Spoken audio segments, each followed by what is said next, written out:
All right, outside runs. Now, why do we use outside runs? I said in our offensive identity video that a vertical run game combined with perimeter reliefs that's kind of fundamental to our offense, and it is. So why would we also carry outside runs going into the game? Um, we use outside runs because at the end of the day, we want to make sure that we fill the hit chart, meaning that we want the spread of the ball to hit all areas of the field, and we want to make sure that those 11 defensive eyes see that ball move around to those areas. And that keeps those antennas up. That keeps those eyes looking, which makes them more susceptible for dealing with eye candy from the offensive side. But we want to make sure that they see that ball go all over the field.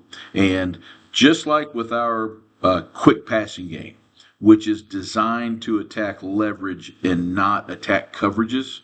Our outside run game is not to go out and attack scheme, but it's more to go out and attack alignments at the end of the day. So our outside run game is kind of a counter. It's a secondary run that we use to make sure that we can force that front to continue to stay in base alignment. So we're not having to worry about fours and four eyes as much. Those tight fits. We're wanting to make sure that the moment they go squeezing that box in and getting it really tight, that we've got a way to get the ball out on the edge fast. And we'll use different outside run schemes from year to year to use, in our playbook. And really, it's based on personnel and what we can do well. Like if we've got guards that can pull out space and get running and be effective out there, then buck sweep and pin pull, those things are going to come into play for us. But if we don't have that kind of offensive line, then maybe we need to be more of a wide zone attack or a quick toss attack, to get the ball out on the edge fast, because maybe we don't have guards that can get out there and pull like that. If we've got a quarterback who's a special player, maybe it needs to be some option stuff to get the ball out on the edge real quick and bring him into the game. Maybe we've got a receiver who is special, who we just need to get the ball to because he's a really good athlete. Jet sweeps and reversals come into play. So first we're going to evaluate what we can do to figure out which schemes are going to be the best for us. But we've got to carry some type of action to be able to run the ball on the perimeter. So that we have an answer for tight alignments. All right, buck sweep. Now this year we had some guys that could pull and get out in space, and so this was definitely a good year for us to go use the buck sweep. So you can see it here. Essentially, what we're going to get on the front side is beginning with the play side tight end. Play side tight end tackle are always going to be blocking down, possibly combination to the backside backer. We're always going to get some form of down on the front side. And then from that point on, going back, it's essentially a question of covered, uncovered. So, hey, uncovered, now I get to pull out in space. Center's going to stay on the nose. Uncovered guard, I get to pull out in space, and then tackle's going to hinge it on the backside. We always lead with the fullback if we've got a fullback. So we're going to end up with, everybody coming down on the first level to the backside backer, and then we're going to get fullback, guard, backside guard, 3 for 3 right here on that. So we're going to get a bunch of down blocks, and then those 3 leading us, 3 good runners out there on the perimeter.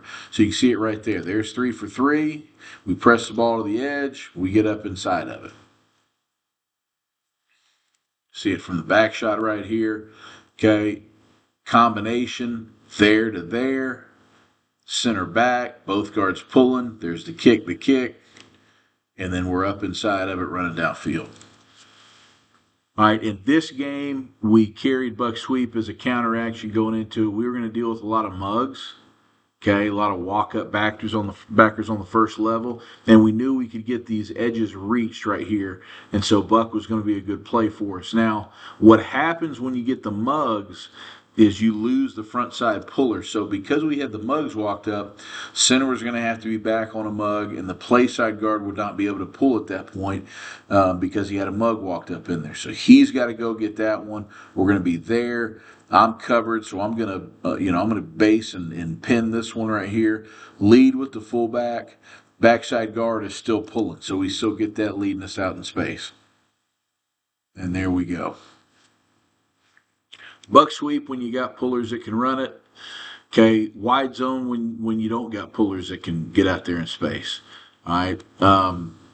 We're dealing with what was a 4-2-5 scheme, but they're giving us a little bit of an odd front right here. We're getting a zero nose and a backside 4-eye. Okay. Anytime you're running wide zone, the first thing you got to figure out is who you can and can't reach on the first level. Well, we knew this game that we could get the interior guys reach, and the only issues we were going to deal with were we were going to struggle to reach the fives, especially because we were going to get some wide five stuff. But that was okay. It was going to force us to essentially be inside out on them and get pushed, but we had to try to reach them first. And our back is always going to read that first block right here, on his path right here. So he's reading that block on the 5. Okay. He sees we're getting outside shoulder on the 5 technique, but the 5 technique is getting so much width that we get to end up cutting this thing north and south eventually right here. Okay. All right. We had no problem getting the nose reached. We got the backside guard getting all the way reaching the nose, which allows us to get the center and the play side guard up to the 2 backers in the box. And that gives us an explosive right there. All right, same situation. Now we're dealing with truly an even front right here. Okay, we've got a head up 2 and a 2-eye, but we knew we could get these tight 5s reached in this game. So we were carrying inside zone and outside zone, and really just looking at those defensive ends, seeing how tight they were playing going into this game. All right. Running back is reading that block of the tackle right here. He's reading that first block. Now, as I'm reading this, I know this ball is going to go outside. My second read is going to be the next interior threat, which he recognizes right now as the backer, who we're not getting to. Now, the good thing he does is he continues to press, and now he's going to force that backer to play out, just like that right there.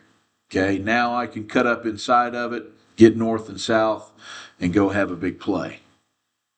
Now, opposite of that later in the game, okay, now he's going to play the backer the other way. So he's still going to read the front side 5 technique, and there's the reach block, okay, and we have gotten 77 reached, so the ball needs to go outside of it. He wants this ball to go outside of it. So he knows, hey, there's the reach. Now I need to affect that play side backer. Play side backer is going to play down, so I'm going to give him an inside step, force him to play down. Now I get the bounce and go run around the outside of it. Turn into a big play for us right there. All right, quick toss is kind of a leverage run for us, where essentially what we're going to get is we're going to use a nasty alignment first level blocker to help with our tackle so that we can get a chip and a reach and then be able to come off and seal the play side backer. That allows us on the backs, everybody else, to be able to go, hey, we're going to reach right here. Center's going to get to reach through up to the backside backer. We're going to go reach, cut off, reach, cut off. It's a quick toss action to the play side. So we don't have to worry about blocking that backside end right there. We can just run and get vertical on it. We like to have some type of lead blocker for it. In this set, we get 2. So we're going to get 2 for 1 right there. Second one reading the first one right here. So if this one plays outside of it, the second one will go up in. If this one plays inside of it, he'll reach it. Second one will help him go around the outside. He's going to go where that ball is going to go at the end of the day. So you'll see how this plays out. There it is, the quick toss. Okay.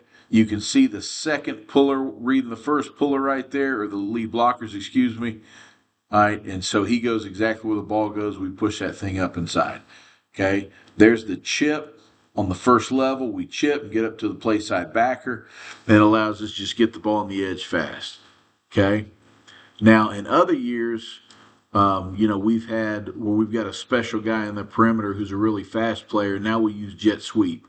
We missed the reach block on the play side defensive end right here, but essentially what we're getting, we like running jet with these formation of the boundary sets because I'm going to get 2 blockers, 1, 2, with that one spying the inside the box backer, where now I've got a hat for hat. It's going to be the free safety is going to be the one that has to come all the way down and make the play, which is going to be tough to do for him. Okay, we're going to miss the reach block on the play side on the defensive end right there, but luckily for us, our guy's fast enough that one doesn't come into play. All right, so you can see it right here. We mess up on that block, but our guys are getting out in space. And so we like to use jet sweep. We'll also run reverses. Okay, reverses also kind of fit into our specials and trick plays category, but any type of reverse or around, we want to go get the ball, to our fast guy out there in space as best we can. So we're going to show counter action. Okay, we're showing counter. You see us pulling into the boundary right here. We're going to take that tight end puller, and he's going to reverse and lead us back out on the reverse action right there. All right, if you've got a quarterback that can play, and this particular year we had a quarterback that ended up being the region player of the year. He was a good athlete, so we wanted to use option out there on the edge and allow him to be in the run game because we knew that he was going to be a threat. So you can see it right here. What we're going to get is we're going to seal off the box and reach the box. And the first thing outside the tight end is going to be who we're going to pitch off of. So we're getting a double team here and a seal. We're getting a double team here and a seal, and then a double team here. And a chance to play anything coming, over top right there. Now we're going to go out here and we're going to option this guy. He's going to back off the ball, all right, which is going to allow our quarterback to keep it, but we have to go attack the area first. So you're going to see him. We take the snap. He's widening. As he's widening, the quarterback knows he's going to get to take it.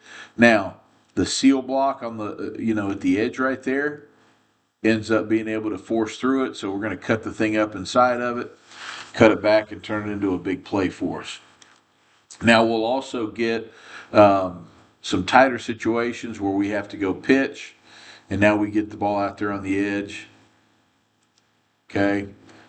Defensive end or the person outside the tight end is really playing close and squeezing it. He plays to us, and so we're going to get to go pitch off of him right there.